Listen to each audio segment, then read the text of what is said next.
아버지께서 나를 사랑하신 것 같이 나도 너희를 사랑하였으니 나의 사랑 안에 거하라.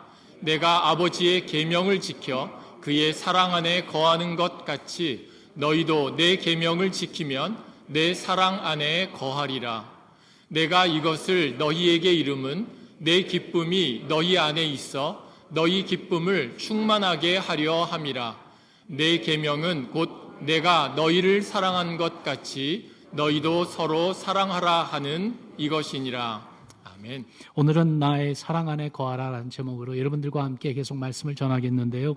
예수님의 이 다락방 강의 말씀, 제자들의 곁을 이제 곧 떠나신 것을 아시는 예수님께서 제자들을 위로해 주시고 또한 그들에게 소망 주시며 믿음을 격려해 주시기 위해서 주신 이 중요한 말씀들을 요한복음 14장부터 조금씩 계속 보고 있습니다.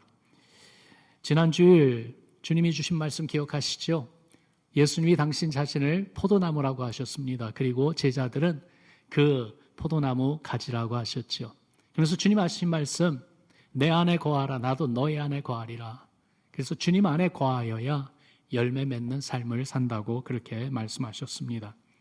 그러면서 주님 안에 거하는 삶은 또한 어떤 것인가? 오늘 좀 더 구체적으로 한 걸음 더욱더 나아가 말씀하시기를 주님의 사랑 안에 거하는 것이다. 그렇게 말씀해 주십니다. 제자들에게 말씀해 주시는 주님의 사랑은 어떤 사랑일까요? 우리 기독교의 대명사라고 할 수 있는 이 사랑, 십자가 사랑, 하나님 사랑, 우리가 많이 듣고 또한 많이 말하기 때문에 너무나도 익숙하기에 때로는 그렇게 많이 생각 안 하고 그냥 스쳐 지나갈 수 있는데 주님이 말씀하신 이 사랑은 도대체 어떤 사랑일까요? 9절에 주님이 그 사랑을 이렇게 말씀해 주십니다. 우리 같이 읽어봅니다. 시작. 아버지께서 나를 사랑하신 것 같이 나도 너희를 사랑하였으니 나의 사랑 안에 거하라. 아멘. 아버지께서 나를 사랑하신 것 같이 나도 너희를 사랑했다. 그래서 예수님이 제자들을 사랑하신 이 주님의 사랑은 여기서 분명히 말씀하시기를 아버지께서 주님을 사랑하신 그 사랑이다. 다시 말해서 하나님의 사랑이라고 말씀하고 있습니다. 이 세상의 사랑이 아니에요.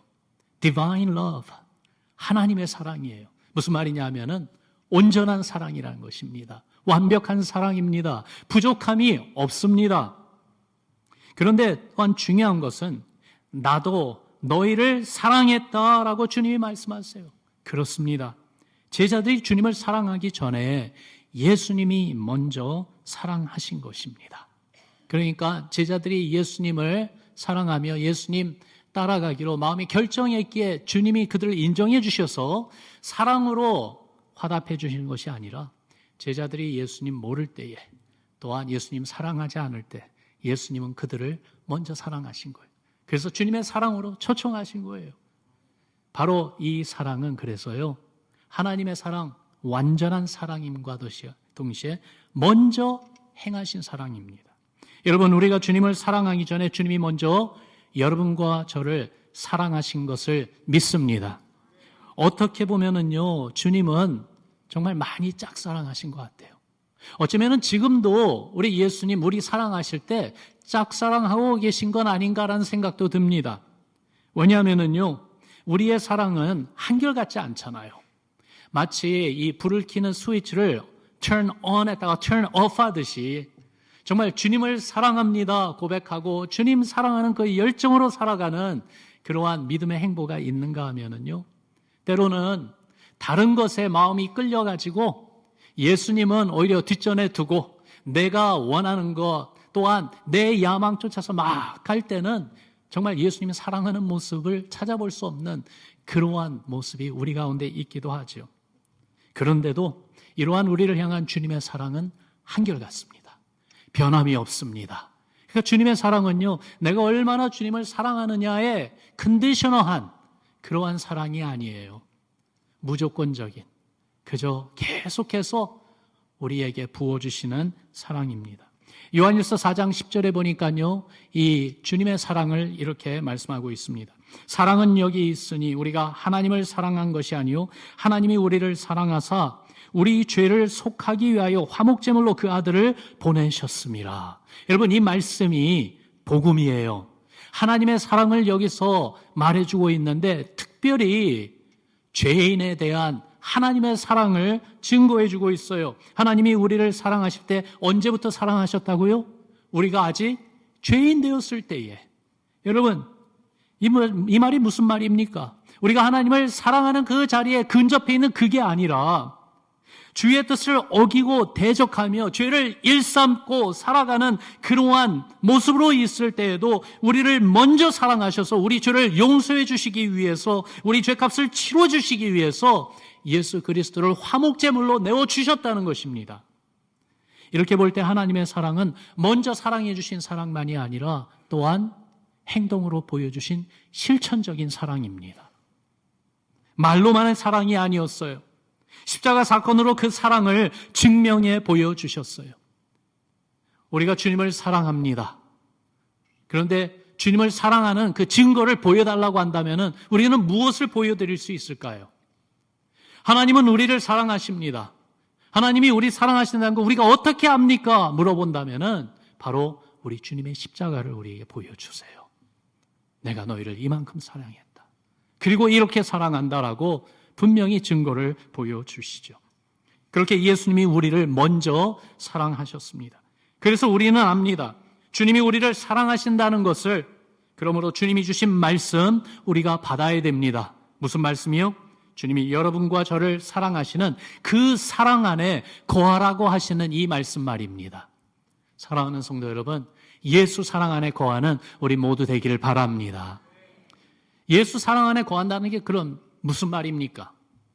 정말 주님의 사랑을 알고 이 사랑 안에서 살아야지 그것이 어떻게 이해가 됩니까? 오늘 본문에 보니까 예수님께서 그 내용을 좀 더 풀어주고 계세요. 한 3가지로 우리가 정말 주님의 사랑 안에 거하는 성도의 모습을 찾아볼 수가 있는데요. 예수 사랑 안에 거한다는 것은 주님과의 교제가 더욱더 친밀해진다는 것입니다. 여러분 따라합시다. 친밀한 교제. 9절과 10절을 보면 아버지께서 나를 사랑하신 것 같이 그리고 내가 아버지 사랑 안에 거하는 것 같이 라는 그런 말씀을 하세요. 예수님과 하나님 아버지의 관계에 대한 친밀한 교제를 나누는 그 사랑의 교제에 대해서 말씀하고 있는 것이죠. 주님이 가지셨던 이 사랑의 교제에 우리를 초청해 주시는 거예요. 나의 사랑 안에 거하라. 내가 아버지와 이 친밀한 사랑의 교제 가운데 함께 있는 그 자리에 너를 초청하니 너도 이로 들어오라. 우리 같이 교제하자. 우리 좀 더 가까이 지내자 하면서 우리를 초청하고 계시는 것이에요. 15절 말씀 보니까 주님이 이런 말씀을 하세요. 이제부터는 너희를 종이라 하지 아니하리니 종은 주인이 하는 것을 알지 못함이라. 너희를 친구라 하였노니 내가 내 아버지께 들은 것을 다 너희에게 알게 하였음이라. 제자들을 가리켜요. 친구라고 불러주십니다.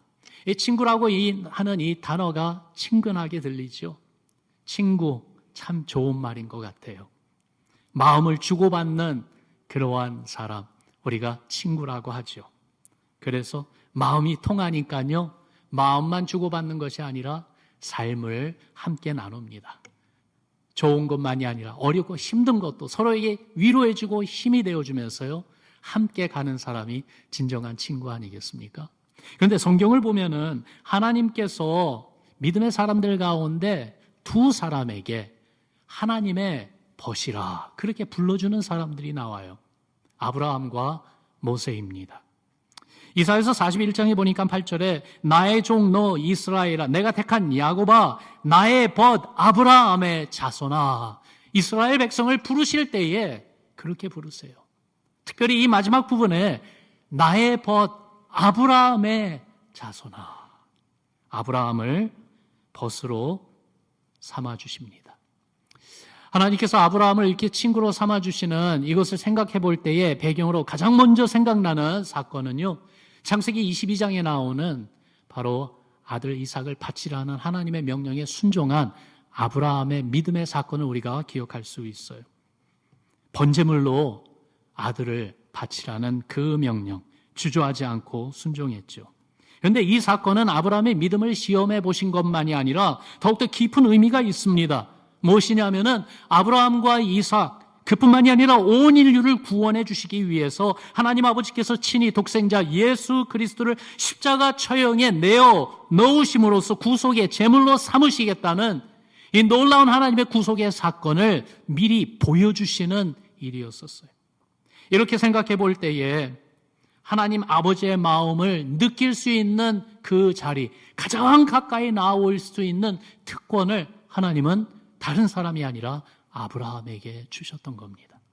그런데 아브라함이 이 특권을 누리며 아버지의 마음, 하나님 아버지의 마음을 가장 근접하게 다가가서 함께 느끼고 함께 공감할 수 있기 위해서는 한 가지가 요구가 됐는데 무엇이냐면요, 순종이었어요. 하나님 아버지의 선한 뜻, 그 뜻에 믿고 순종하는 그 순종의 믿음이 꼭 있었어야지만이 됐었죠. 그리고 이렇게 아브라함을 사랑하시며 아브라함을 벗으로 삼아주셔서 아버지의 마음에 가장 가까이 다가오게 하시는 그 하나님 아버지의 초청 가운데 아브라함은요, 동일한 하나님을 사랑하는 마음으로 순종으로 다가갔던 것입니다. 여기서 나타난 것을 보니까 친밀한 교제예요. 모세는 어떻습니까? 출애굽기 33장 11절에 보니까 거기에 사람이 자기의 친구와 이야기함 같이 여호와께서는 모세와 대면하여 말씀하셨다 그러고 말씀하고 있어요. 하나님의 말씀을 선지자들을 통해서 주실 때에 소리로 들려주시기도 하고 때로는 환상 가운데 꿈에 보여주시기도 하셨습니다. 그런데 모세에게는 그렇게 안 하셨다고 그래요. 모세에게는 마치 우리가 친구를 만나서 서로 얼굴을 대하고 이야기를 나누듯이 하나님의 거룩한 영광의 임재 앞으로 모세로 하여금 나오게 하셨다는 거예요. 그래서 그렇게 가까이 친근하게 주님과 교제하며 주님이 주시는 계시를 받도록 해 주었다는 것이죠. 정말 이걸 볼 때에 와, 모세는 특별한 사람이었기 때문에 그랬나 보다 생각할 수 있지만은 그런가요? 모세가 특별하고 완벽한 사람이었나요? Far from it. 우리가 잘 알듯이 그는 살인자였습니다. 그는 도망자였습니다. 그는 광야에서 잊혀진 삶이었습니다. 아무것도 아니었습니다. 그런데 그런 그를 하나님이 찾아오셨어요. 사명을 주셨어요. 그를 친구처럼 대해 주셨어요. 볼 때에 모세는 정말 주님과 이렇게 친근한 교제를 나눌 수 있는, 그렇게 사랑을 받을 만한 자격이 있는 사람은 아니었습니다. 그런데도 하나님은 모세를 사랑하셨어요. 아브라함도 마찬가지지요. 12장 처음 부르실 때도 아브라함이 하나님을 찾고 하나님을 경외하는 사람이었습니까? 그는 우상 숭배하는 자였습니다. 또한 주님의 부름을 받고 믿음의 행보를 시작했다 할지라도 그 다음에 나오는 아브라함의 믿음의 여정을 보면은 정말 믿음의 본을 보인 순간순간도 있었지만은 어떻게 하나님을 믿는 사람이 이렇게 할 수 있을까? 정말 우리가 상상하지도 못하는 그러한 죄악 가운데 넘어지는 모습도 보여주곤 했죠. 그런데도 그 가운데 변함없는 하나님의 사랑은요, 이러한 아브라함을 계속해서 더욱더 하나님의 마음으로 가까이 다가오도록 해주셨다는 겁니다. 이러한 하나님의 사랑이 이제는 예수 그리스도를 통해서 제자들에게 그리고 우리에게도 이제 전해지고 있는 거예요. 주님이 우리를 친구로 대해주신다고 말씀합니다. 그래서 예수님 마음에 있는 숨겨진 비밀스러운 것까지도 함께 나눠주신다고 하십니다. 얼마나 큰 특권이고 복입니까? 사랑하는 성도 여러분, 주의 사랑하는 사랑 안에 거하는 모습으로 주님과 이 친밀한 교제를 사모합시다. 예수님과 가까워지시기를 바랍니다. 정말 주님과 더욱더 함께 동행하고 더욱 가까이 동행하기 위하여 주님과 늘 있기를 사모하고 주님을 늘 찾는 여러분과 저, 우리의 신앙 되기를 주의 이름으로 축원합니다. 이렇게 친밀한 교제 가운데 주의 사랑 안에 거합니다. 그러면서 두 번째로 주의 사랑 안에 거하는 모습은요, 주의 뜻에 순종함으로 나타납니다. 따라합시다. 주의 뜻에 순종. 우리 예수님 항상 아버지의 마음, 아버지의 뜻에 순종하셨어요. 우리가 벌써 여러 번 들은 말씀입니다. 그 당시 사람들이 주는 유명세와 인기를 타고 있었던 예수님, 그러나 그러한 사람들의 인기나 사람들의 그 요청보다는 아버지의 뜻이 더 중요했어요. 제자들이 예수님 찾아와서 마을의 사람들이 모여서 주님 찾고 있습니다. 가시지요. 그랬을 때에 예수님은 오히려 제자들에게 아니다. 다른 마을로 지금 떠나자 하면서 다른 마을로 데리고 가셨어요. 그것이 아버지의 뜻이라고 하셨어요. 그렇게 하나님 아버지 뜻대로 사셨던 주님이 오늘 본문 10절에 이렇게 말씀하십니다. 우리 같이 읽어봅니다. 시작. 내가 아버지의 계명을 지켜 그의 사랑 안에 거하는 것 같이 너희도 내 계명을 지키면 내 사랑 안에 거하리라. 아멘. 주의 사랑 안에 거하는 모습 명확하게 말씀해 주세요. 주님 사랑 안에 거하는 모습은 어떤 모습이라고요? 주의 계명을 지키는 것이라 말씀하고 있습니다. 요한복음 4장 34절에도 이런 말씀이 있어요. 사마리아 수가성에 있는 한 여인을 예수님께서 우물가에서 만나셔서 그 여인에게 구원을 베풀어 주십니다. 여인은 너무나도 기뻐서 이 구원의 기쁜 소식을 가지고 마을로 달려가죠. 사람들에게 이 예수님을 소개하고 싶어서요. 그런데 그때 지치고 시장에 하시는 예수님을 위해서 제자들이 마을에서 음식을 가지고 주님 계신 곳으로 왔습니다. 그리고 라비여, 예수님 음식을 좀 드세요 하면서 드렸는데 뜻밖의 예수님은 이렇게 말씀하셨어요. 나의 양식은 나를 보내신 이의 뜻을 행하며 그의 일을 온전히 이루는 이것이니라. 하나님 아버지의 뜻을 행하고 아버지의 뜻을 온전히 이루는 것이 주님이 살아가시는 모습이라고 말씀하세요. 주님은 거기에서 만족을 찾으시고 거기에서 기쁨을 누리신다고 말씀하고 있는 거예요. 주님이 하루하루 살아가시는 이유가 다른 데 있지 않고 아버지의 뜻대로 행하고 아버지의 뜻을 이루는 그것을 위해서 지금 살고 있다. 그리고 바로 그 일을 이루셨기에 너무나도 만족하고 기쁘고 좋다 말씀하시는 겁니다. 여러분, 그 내용을 한번 생각하면서 10절 말씀을 다시 한번 봅시다. 10절 말씀 다시 한번 읽습니다. 시작. 내가 아버지의 계명을 지켜 그의 사랑 안에 거하는 것 같이 너희도 내 계명을 지키면 내 사랑 안에 거하리라. 아멘. 주님이 아버지의 사랑 안에 거하시며 사랑으로 순종하시는 것처럼 우리도 권고하십니다. 주의 말씀, 주의 뜻에 순종함으로 주의 사랑 안에 거하라. 주님이 말씀하신 이 계명을 지키라라는 이 말씀, 한번 여기에 대해서 잠시 머물면서 생각을 해봅시다. 계명, 율법, 규율, 법칙 이런 걸 생각해 보면은요, 거기에 쉽게 따라오는 생각들은 내 의무, 내 책임. 그렇기 때문에 하나님의 계명 앞에서 당연히 요구되는 것은 복종이다. 이러한 생각들이 자연히 따라오죠. 만약에 복종하지 않고 불복종한다면 그러면 어떤 생각이 또 따라옵니까? 불복종하면은 심판, 형벌이 있다라는 그런 생각이 또 따라옵니다. 그렇기 때문에 내가 좋아하건 싫어하건을 떠나서 해야 하는 것이 바로 규율이고 법칙이고 계명이다. 그렇게 생각하기 쉬운데 여러분, 그렇게 생각할 때 이게 무겁게 느껴져요. 하나님을 알고 또한 믿음 생활한다는 것이요, 그저 이러한 레벨에서 하나님의 계명을 따라 순종해야 된다 그럴 때는 그 신앙생활은 너무나도 무겁습니다. 너무나도 힘듭니다. 분명히 알아야 될 것은 하나님의 계명은 세상의 기준과는 다릅니다. 하나님이 주신 계명은 우리가 지켜야 되는 말씀이기 전에 하나님에 대해서, 하나님은 어떤 분이신지, 하나님의 성품은 어떠한 성품을 갖고 계신지, 그리고 하나님의 마음은 어떤 마음을 갖고 계신지 하나님을 보여주는 것이 하나님의 계명이에요. 그분의 거룩하심, 그분의 선하심, 그분의 인자하심, 그분의 사랑을 보여주는 말씀이 바로 하나님의 계명이에요.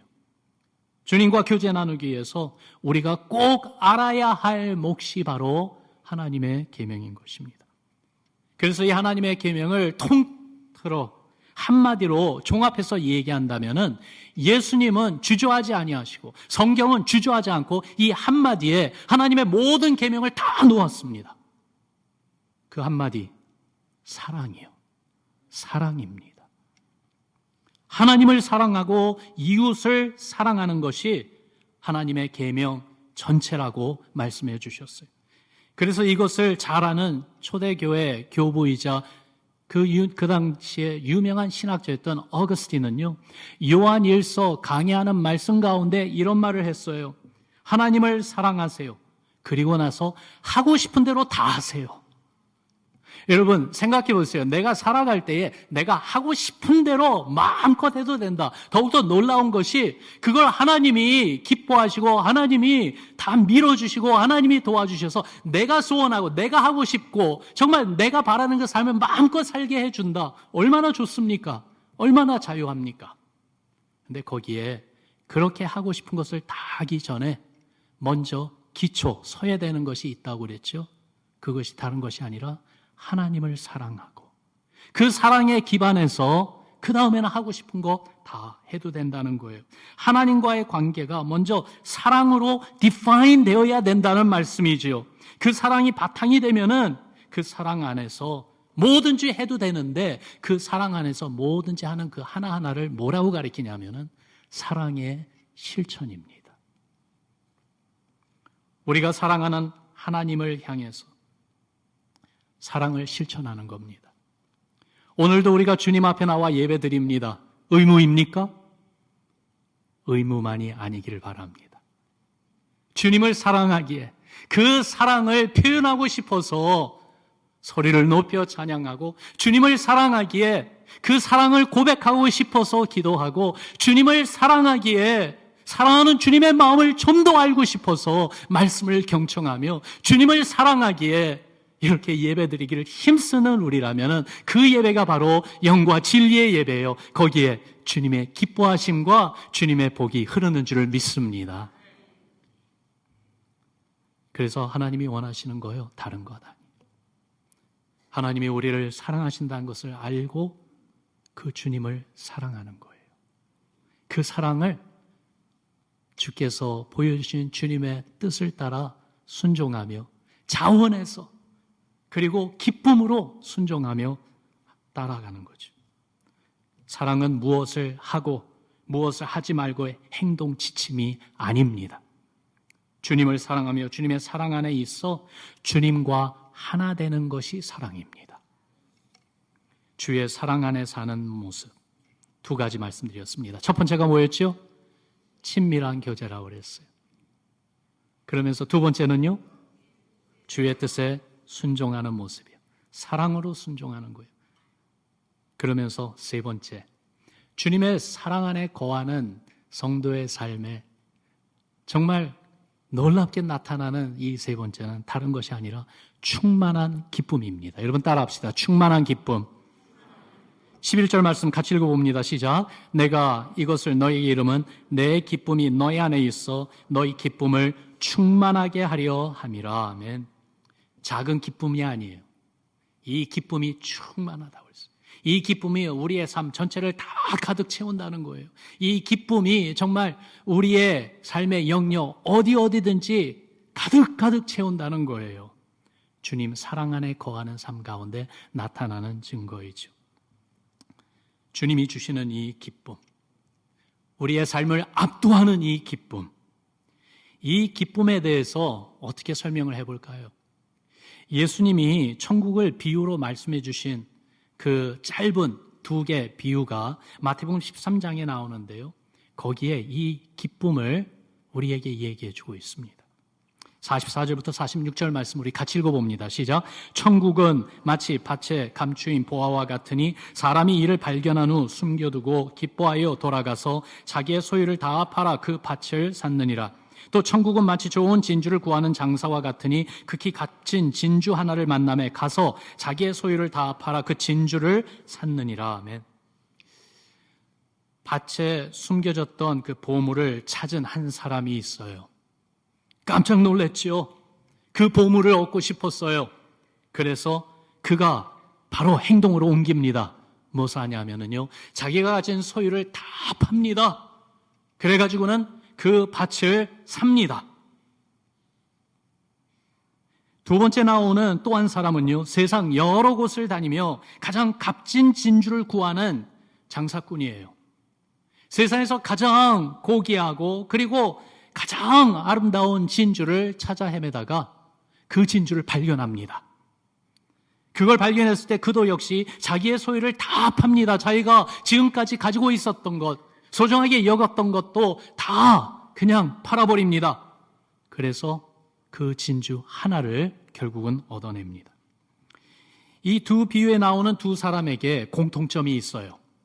무엇이냐면은 자기의 소유를 다 팔아서 값을 지불했다는 것이에요. 큰 희생을 치룬 것이에요. 하나도 남겨놓지 않고 다 기브업했어요. 다 포기했어요. 그런데 놀라운 것이요, 그렇게 하는데도 아깝지가 않았어요. 이 세상 무엇보다도 더욱더 값지고 소중한 것을 얻게 되었기 때문에 아깝지가 않았어요.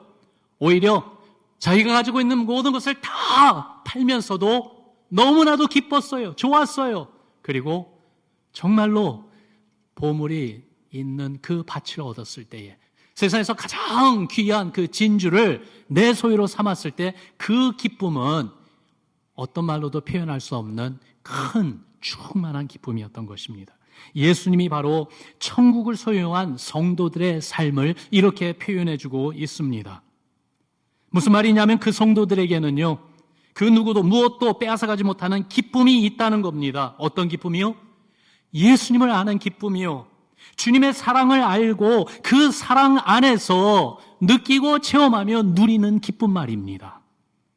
여러분, 주님이 얼마나 나를 사랑하시는지 정말로 마음 깊이 알고 누리는 이 기쁨이 오늘 이 아침에 다시 한번 우리 마음 가운데 새롭게 솟아오르기를 주의 이름으로 축원합니다. 주님의 이 사랑이 주는 이 기쁨이 얼마나 강하고 또한 이 기쁨의 힘이 얼마나 센지요. 로마서 8장에 이 사랑에 대한 말씀을 이렇게 증거하고 계세요.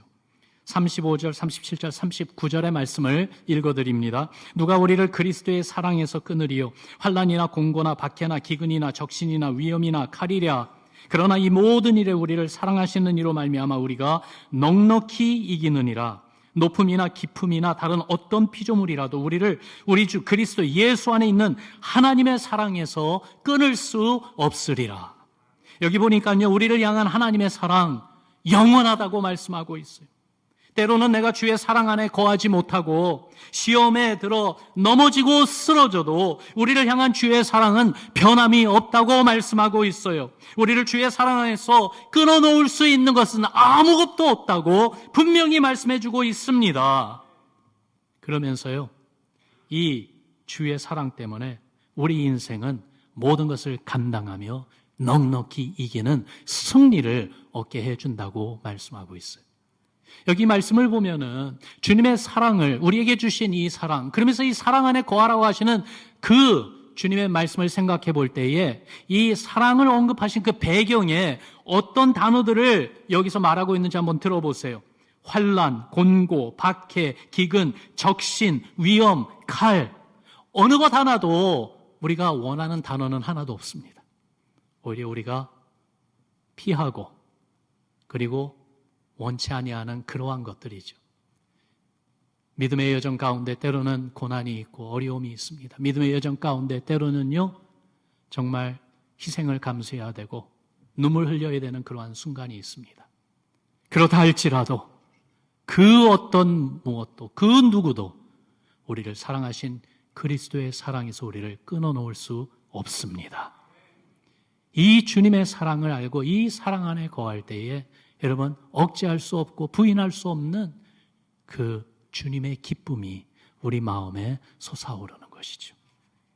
결국 이 주님 사랑 안에 거하면서 모든 것을 넉넉히 참고 이겨내며 마지막에는 결국 승리하는 우리 모두가 될 줄로 믿습니다. 주의 사랑 안에 거하는 여러분과 저가 됩시다. 주님과의 교제가 친밀하고요, 주의 뜻에 순종하며 주의 기쁨을 충만히 누리는 우리 모두의 신앙 되기를 주의 이름으로 축원합니다.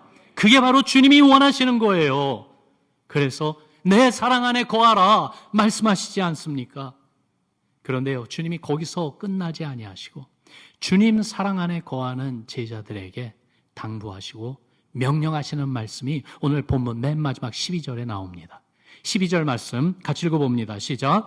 내 계명은 곧 내가 너희를 사랑한 것 같이 너희도 서로 사랑하라 하는 이것이니라.